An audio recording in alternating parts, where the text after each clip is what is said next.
مكناس. السلطات المحلية والمنتخبة تعيد الأمن والاطمئنان لقنطرة الفرسان التاريخية بعد نداءات المواطنين عبر القناة. قنطرة الفرسان على واد فلفل يعود تاريخ بنائها أوائل القرن السابع عشر ميلادي، والتي تم ترميمها سنة 2012. كانت تحتوي على ممر يربط بين شارع سباتا وشارع حيتوارغا.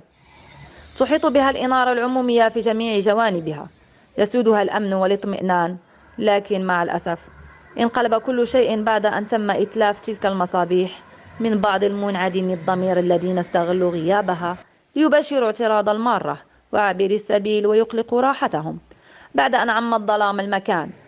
وبعد أن توصلت القناة تواصل 24 نيوز ببعض الشكايات في الموضوع من المواطنين، انتقلت الجريدة إلى عين المكان ونقلت الحدث في تغطية روبورتاج شهر 18/9/2022. هو عندنا الكريساج في الطريق هذه، تيخافوا العيالات يدوزوا والبنات يدوزوا، كيتعرضوا لهم الدراري هنايا، وهاد الظلام هذا خصنا الله يخليكم تعطيونا الضوء.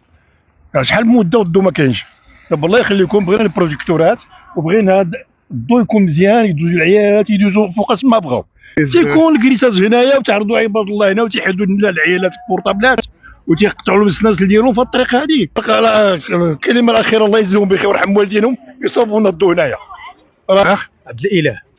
شنو المشكل اللي عندكم سيدي هنايا؟ خويا عندنا هاد القنطره هذه ديما توقع الكريجاج هنايا، وتيتخوت البنت وتيهربوا الدراري من هاد الجهه من القنطره وتيدخلوا لهم من هاد الجهه، والضوء ما كاينش هنا. توقع الكريجاج هنايا في هاد القنطره هذه. انا ساكن هنا وهنا ساكن، وهنا في هاد الحيانه هنايا ديما شحال وحده تنقدا انا وكيهربوا لي الدراري من هنا. راه هنا كنديروا واحد البرا وحيدوها لنا من هنايا. حيدوها علاش؟ باش بقى يكريسيو عباد الله. شحال وحده هنا حيدوا لها السنسله وكنتعرض لهم من الهيات وتيهربوا لهم، تنقزوا لهم من هاد الجهه. كينزلوا الصور هذا كينقزوا من تما كاينه وكيهربوا من القنطره من التحت.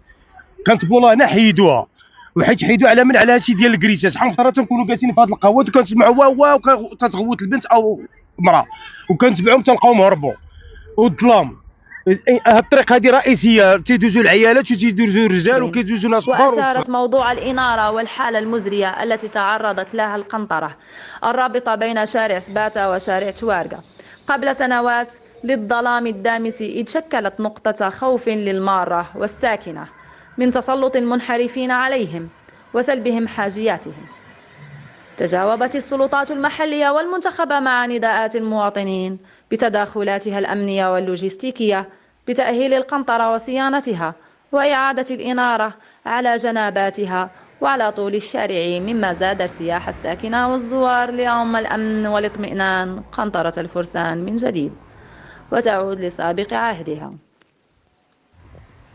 متابعة عبد العالي بالمكي، تعليق إحسان عمري، جريدة تواصل 24 نيوز.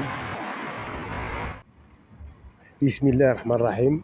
شكرا على هذه المبادره، وتنشكر هاد الناس هادو اللي داروا لنا هاد الايرانا، داروا لنا هاد البار ديجيبتون، وداروا لنا هاد الشيء. الله يجازيهم بخير وكنشكرهم بزاف. والله يرحم والديهم. هاد الساكنه هادو فرحوا بان صلحوا لهم هاد الشيء. معالم تاريخيه، معلمه تاريخيه تم الاصلاح ديالها ودارت الاناره وكانت في واحد الجماليه اللي هي مزيانه وكتعطي واحد الصوره جيده على المآثر التاريخيه ديال المدينه. الان هي ولات مهمشه، كتشوفوا الربيع ولا نايض في الجناب. الاضاءه الاناره ما بقاتش بتاتا، هرسوها السلاقط بهذا المفهوم هذا، هرسوها السلاقط ديال عامل اقليم مكناس. وتنشكروا على هذه البادره اللي داروا في هذه المنطقه هذه التاريخيه، هذه المعلمه التاريخيه الكبيره اللي كاينه عندنا في البلاد. والحمد لله انتم كتشوفوا بعدا راه كاين تطورات، كاين بزاف المسائل اللي داروا. هي دارت هذه الاناره هذه، واخا ما كافياش، خاصها شي شويه، ولكن بعدا راه حسنت الوضعيه. ما بقاش ذاك المجال كما كان النهار الاول اللي كانت كلها ظلمه وكلها خطر. دابا الحمد لله كاين واحد البادره هي بدات، الحمد لله. ونشكر السيد العامل على هذه البادره اللي داروا وهذه المبادره اللي داروا بانهم غيديروا واحد ملاعب القرب مور هاد القنطره هذه، وغيزيدوا الاناره وغيصلحوا هذا الشيء هذا. هذه بادره طيبه، وتنشكروا جميع الناس المسؤولين اللي هما قايمين على هذا المشروع هذا.